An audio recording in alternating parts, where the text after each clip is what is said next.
Hello amis internautes, shalom peuple de Dieu, j'espère que vous portez bien. De ta lumière chrétienne, votre émission d'édification et vraiment de bénédiction. Nous recevons aujourd'hui encore un homme de Dieu. Pour nous, il n'est plus à présenter, ce n'est pas un visiteur, c'est l'apôtre Rémi que je vais saluer affectueusement. Homme de Dieu, soyez salué. Merci beaucoup, frère Prince. J'espère que vous portez bien. Oui, oh, très bien. Même si j'étais malade sur ce plateau, je suis guéri. Ah, en tout cas, nous rendons grâce au Seigneur que vous portez bien. En tout cas, comme je suis en train de souligner à nos amis internautes, nous vous recevons aujourd'hui pour aborder encore un thème avec l'avènement, l'aide des réseaux sociaux. C'est les fiançailles à l'aide des réseaux sociaux, une bénédiction ou un piège. Déjà, homme de Dieu, qu'est-ce que vous entendez par les réseaux sociaux, tout ce qui est digital?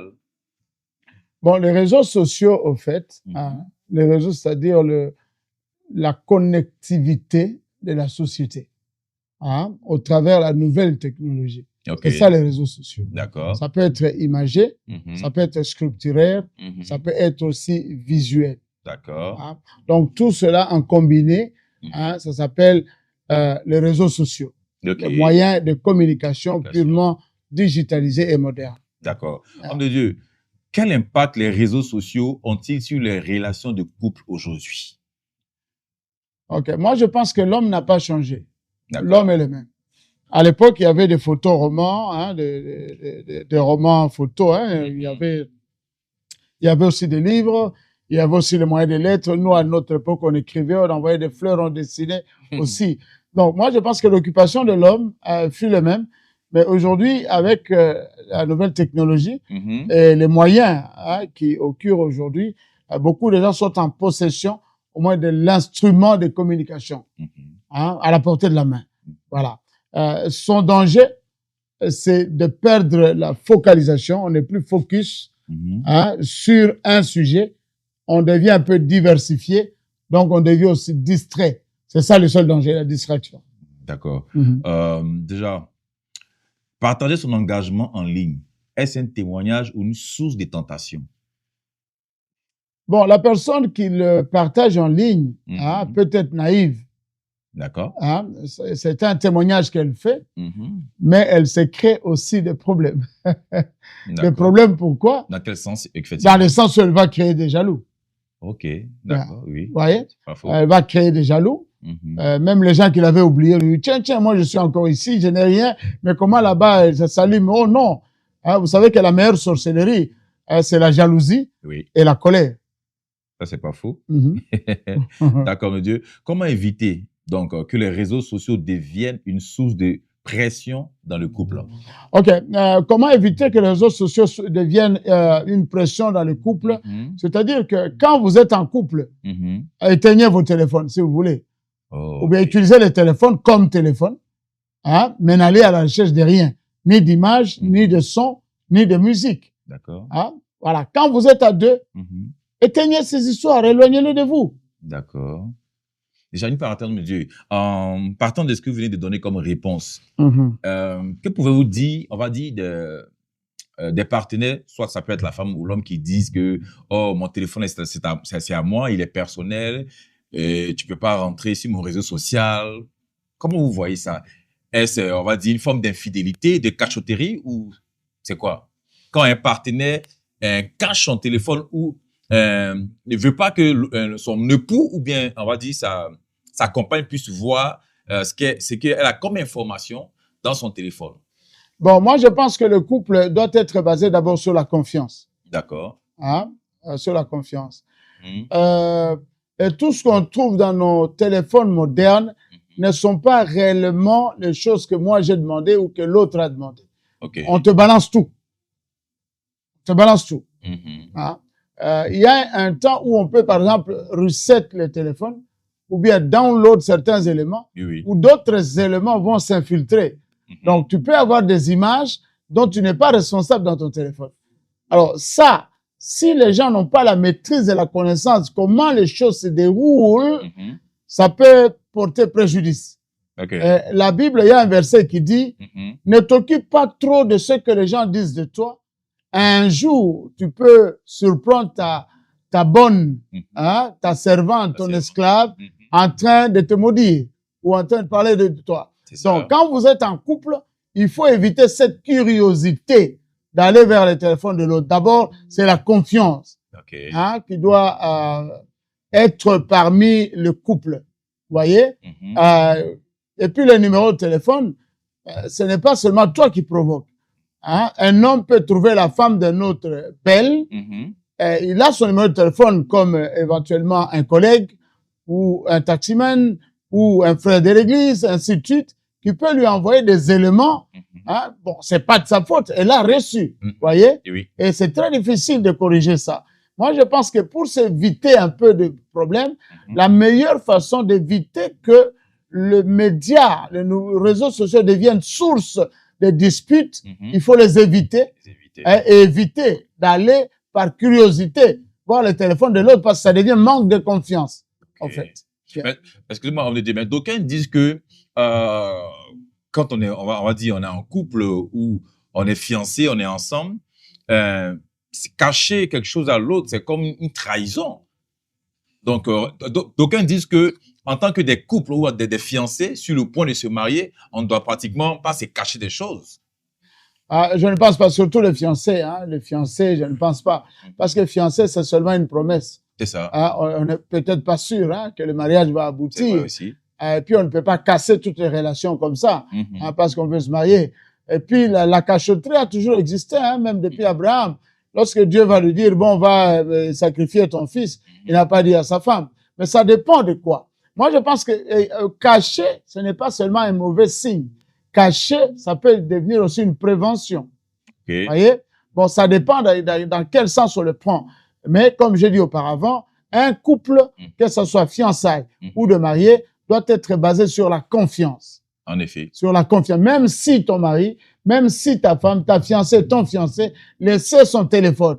En tout cas, son insu ne touche pas. Ça, c'est mon conseil. D'accord. Merci, homme de Dieu. La transparence dans les fiançailles doit-elle inclure l'exposition de la relation en ligne? La transparence dans les fiançailles.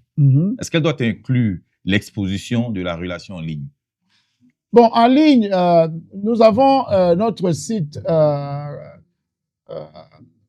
Facebook, où on nous envoie aussi les caméras intimes.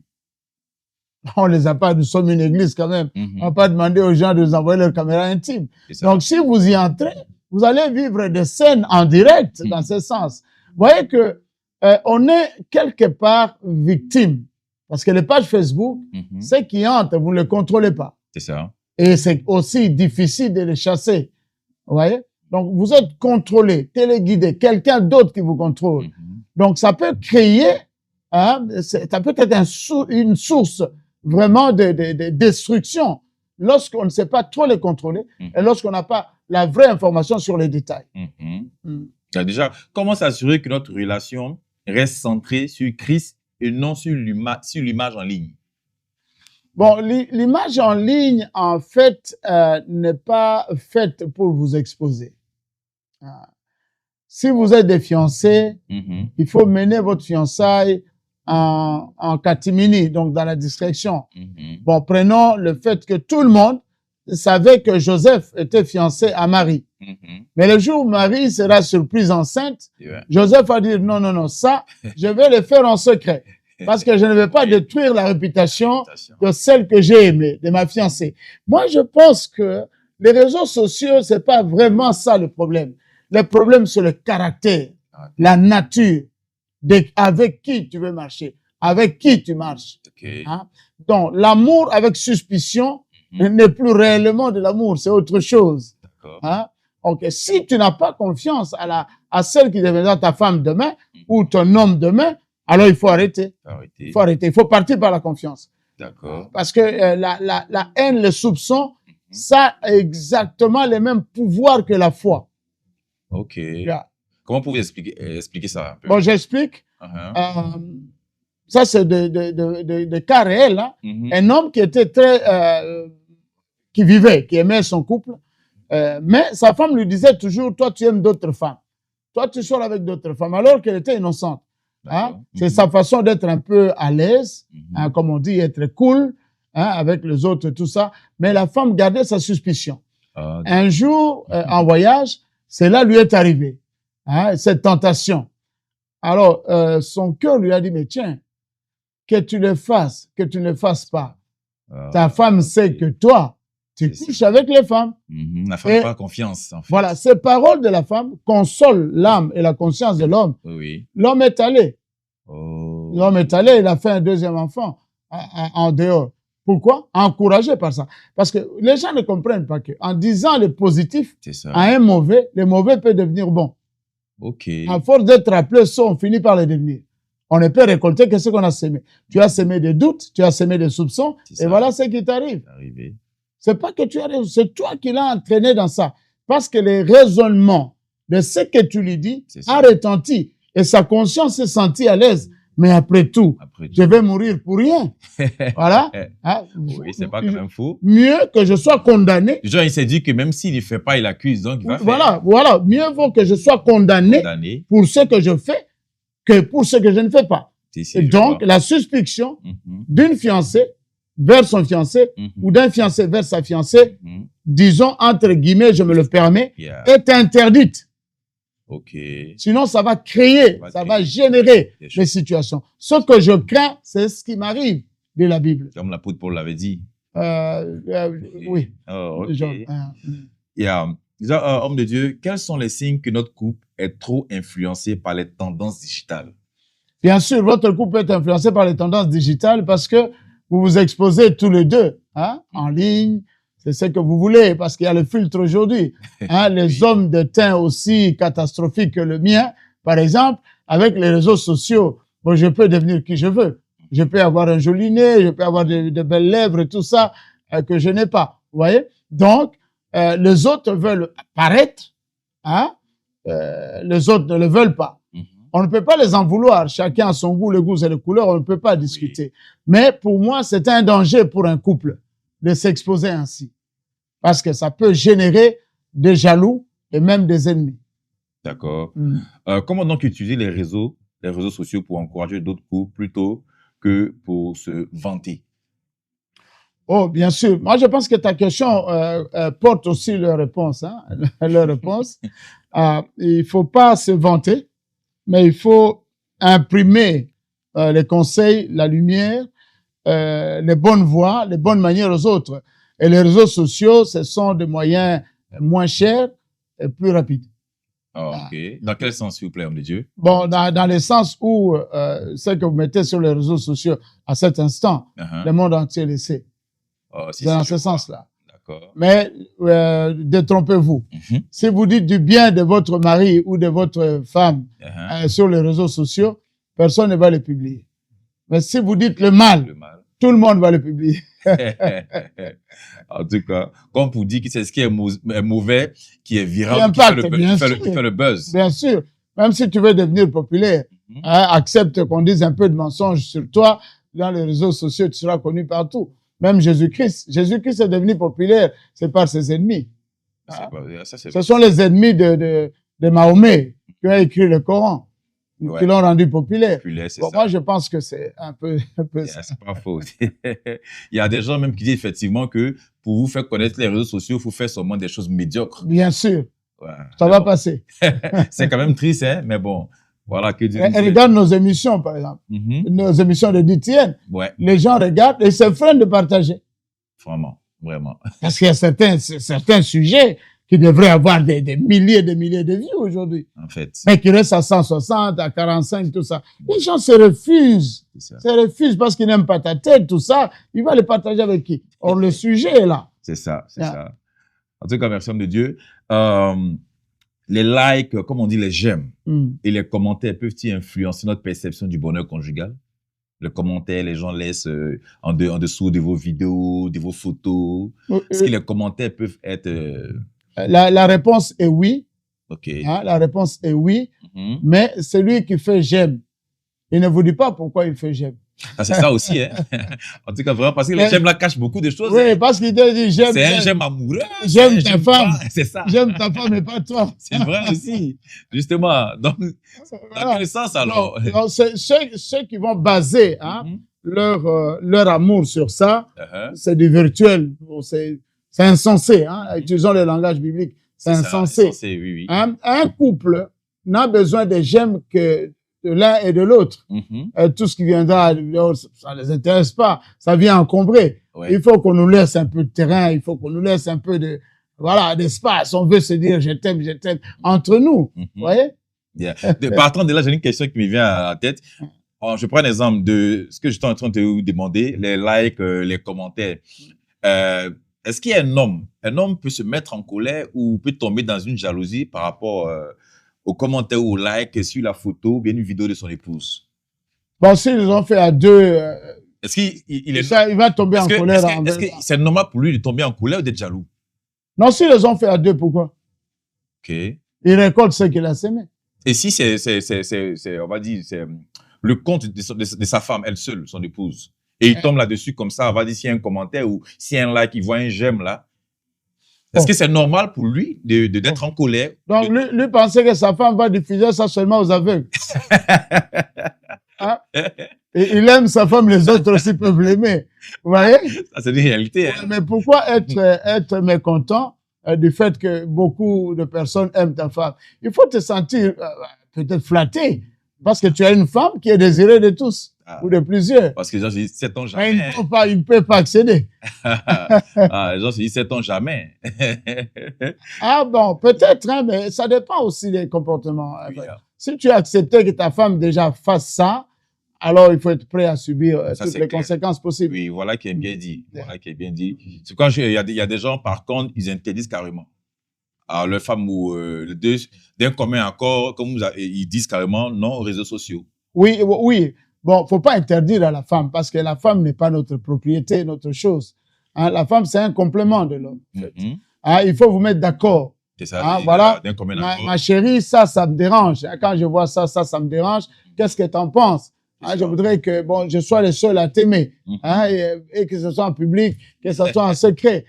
Voilà. Mais la femme n'est pas notre chose. Hein. La femme, elle doit être respectée. Mais il faut que tout vienne par commun accord. Ok. Comme un accord, comme les fiançailles. Les fiançailles, le mot fiançailles signifie accord. Hein, donc, il faut vous accorder dans tout. Ok. D'accord, mon Dieu. Comment établir des limites saines sur ce que l'on partage ou non sur sa relation? Comment? Répète la question. Comment établir des limites saines sur ce que l'on partage ou non sur sa relation, sur les réseaux sociaux, on va dire? Il n'y a pas de limites saines. Ah bon? Les réseaux sociaux, c'est sans limite. D'accord. C'est virtuel. Et c'est pratiquement même astral. Hein, ça va au-delà des limites. Au-delà des limites. Donc, la seule manière d'établir des limites, c'est de ne pas y être. Ok. C'est de ne pas être là. Une fois que vous êtes parti, vous serez présent dans les boîtes des marabouts. On est radical là-dessus. Non, c'est pas radical, mais vous le faites ou vous ne le faites pas.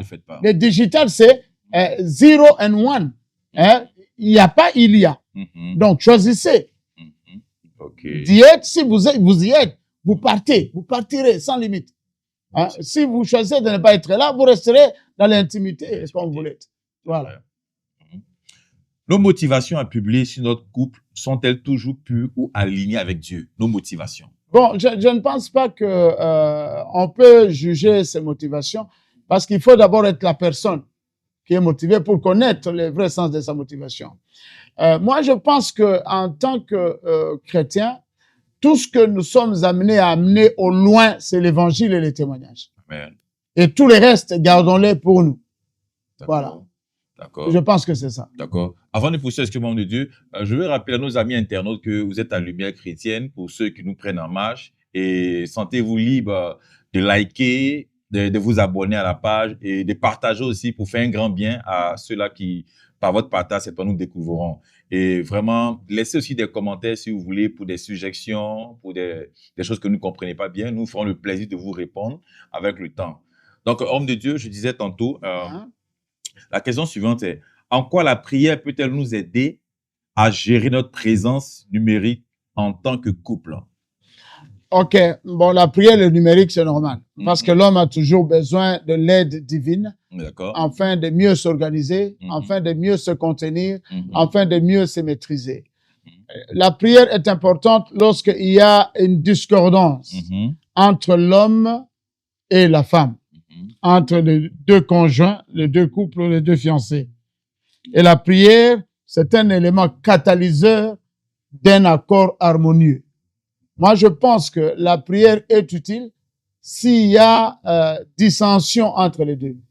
Si leurs idées, leurs tendances ne coïncident pas, ne concordent pas avec la volonté de Dieu, alors la prière, en tout cas, est importante dans ce sens-là. Et la prière qui doit être basée au moins sur la parole de Dieu. Merci, homme de Dieu. Nous sommes au thème de notre émission, mais homme de Dieu, quelle est la place de la sagesse et du discernement dans notre gestion des réseaux? Bon, l'intelligence d'abord, tout le monde est intelligent. D'accord. Parce que l'intelligence, c'est la faculté que Dieu nous a donnée afin de résoudre nos problèmes. OK. Et la sagesse, c'est ce que Dieu nous a donné afin d'éclairer nos situations. OK. Voilà. Alors, si on mélange les deux, on ne peut prendre que de bonnes décisions. Avec les réseaux sociaux, le seul danger, comme Jésus nous a dit, tout ce que nous pouvons apporter à l'extrémité de la terre, c'est le témoignage de l'amour de Christ pour le pécheur. C'est ça. C'est l'évangile. Alors, si en couple on se met pour prétendre du salut que nous avons en Jésus, c'est une bonne chose. Mais pour expliquer à tout le monde comment on s'amourage, comment on s'aime, comme ça, ou comment nous sommes des meilleurs, alors vous allez vous attirer facilement des ennemis et des jaloux. Et moi, je pense que ce côté-là, c'est très glissant et c'est très dangereux. Et comme je peux dire, si vous me le permettez, la meilleure des solutions, c'est de s'en abstenir. D'accord. Merci beaucoup, homme de Dieu. En tout cas, moi, j'ose croire que votre intervention sur le plateau fera du bien à beaucoup de personnes. Merci vraiment d'être passé. C'était un honneur pour nous et une grande joie pour nous de vous recevoir. Voilà, comme j'étais en train de dire, nous sommes à la fin de notre émission. Homme de Dieu, je ne sais pas si vous avez un mot de fin ou un message à donner à ces fiancés-là, ces couples qui nous écoutent. OK. Moi, je pense que tout ce qui est trésor, si tu as de l'or aujourd'hui, frère Prince, comment tu vas marcher en public avec cet or? Il sera où? Il sera placé sur la paume de ta main? Je vais fermer ma paume, je vais le cacher. Tu vas bien emballer ça? Oui, tu vas cacher. Pourquoi? Parce que c'est un trésor. Oui, oui. Alors, tout ce qui s'expose... Il a de la valeur, il a de la valeur. Voilà, tout ce qui a de la valeur ne s'expose pas. Tout ce qui a de la valeur, même l'argent que tu as, tu ne peux pas te promener avec l'argent. J'ai l'argent, non, non, non. Tu vas cacher. Ça. Tout ce qui a de la valeur, tu le caches. Si nous exposons même nos relations sur les réseaux sociaux, c'est que nous ne connaissons pas la valeur de nos relations. Vous savez qu'il y a beaucoup de gens qui sont ici en Occident. Leurs anciennes copines ne savent pas qu'ils sont ici. Quand ils vont les voir sur les réseaux sociaux, mais en plus avec toi, tu as déclenché une guerre dans le monde spirituel. La fille va entrer en gêne. Tu vas chercher le numéro de téléphone de son ancien copain. Vous ne savez pas quelle flamme a brûlé parmi ces deux personnes. Donc les réseaux sociaux exposent même la paix, la tranquillité, l'harmonie dans des couples. Moi, je pense que la seule solution, c'est d'éradiquer les réseaux sociaux. Mais vous pouvez témoigner dans les réseaux sociaux de votre foi, de montrer aux gens l'amour de Dieu. Mais ne présentez jamais, jamais, jamais les bons côtés de vos couples. Vous serez jalousés, vous serez persécutés, traqués, jusqu'à ce que votre couple puisse se détacher. Merci, homme de Dieu. Merci encore à vous tous qui nous avez suivis. Nous espérons, par la grâce du Seigneur, que cette émission vous fera un grand bien. Portez-vous bien et sur ce, à notre émission prochaine. Dieu vous garde.